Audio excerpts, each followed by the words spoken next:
Passionnés d'histoire, aujourd'hui, nous vous invitons à remonter le temps, à l'époque du dernier souverain à porter le titre d'empereur en France, Napoléon III, héritier du nom légendaire de Bonaparte, visionnaire de la modernité, acteur des plus grandes mutations de son siècle. Napoléon III fut à la fois réformateur, autoritaire, romantique et tragique. Voici le récit d'une destinée hors norme, mêlant gloire impériale et chute brutale. Un personnage complexe, entre grandeur et disgrâce. Aux origines du mythe, un prince en exil né le 20 avril 1808 à Paris, Charles-Louis Napoléon Bonaparte est le neveu de Napoléon Ier, fils de Louis Bonaparte, roi de Hollande, et d'Hortense de Beauharnais. Dès son plus jeune âge, il grandit dans l'ombre d'un empire tombé, élevé en Suisse puis en Allemagne après la chute de l'empire napoléonien. L'idée de vengeance historique germe dans l'esprit de ce prince exilé. Il devient l'héritier du mythe impérial à la mort du roi de Rome, fils de Napoléon Ier. 2 fois, il tente de renverser la monarchie de Juillet, en 1836 à Strasbourg, puis en 1840 à Boulogne, 2 échecs qui le mèneront à l'exil, puis à la prison du fort de Ham, dont il s'évade en 1846, déguisé en maçon. C'est dans ces années d'obscurité qu'il rédige son traité visionnaire, de l'extinction du paupérisme.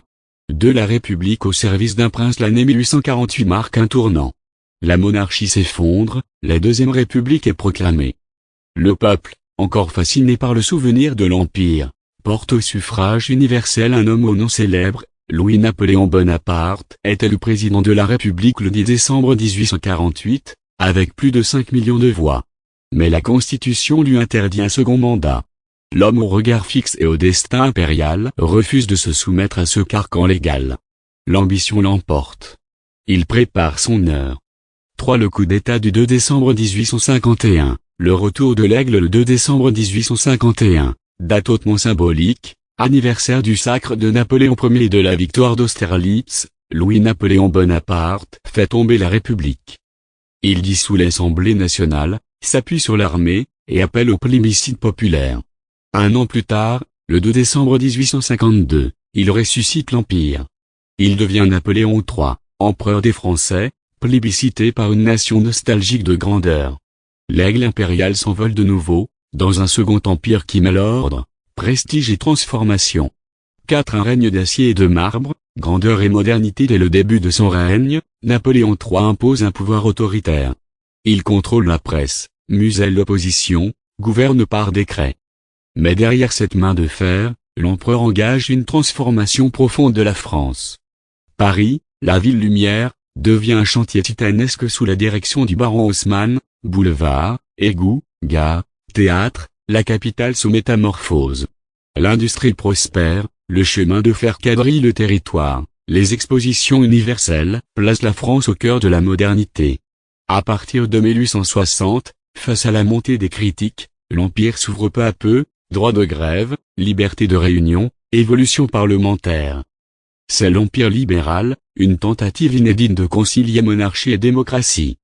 Un empereur sur la scène du monde, diplomatie et ambition en politique étrangère, Napoléon III veut rétablir la grandeur française.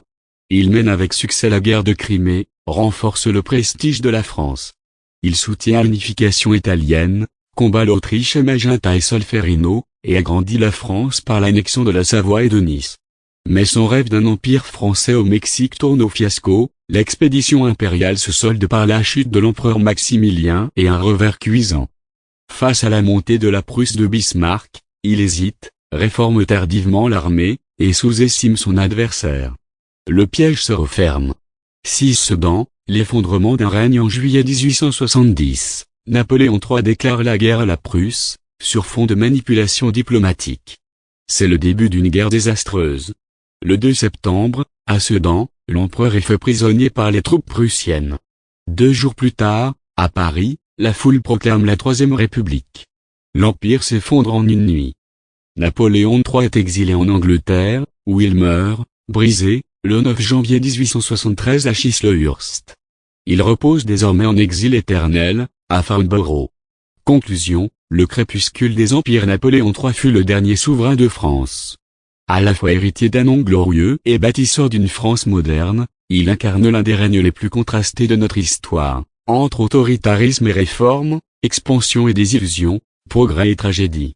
Son second empire aura marqué une époque de mutation profonde, de rayonnement international, et de rêve impérial inachevé. Figure controversée mais incontournable, Napoléon III est l'un de ces hommes qui ont tenté d'écrire leur destin à la plume de l'histoire.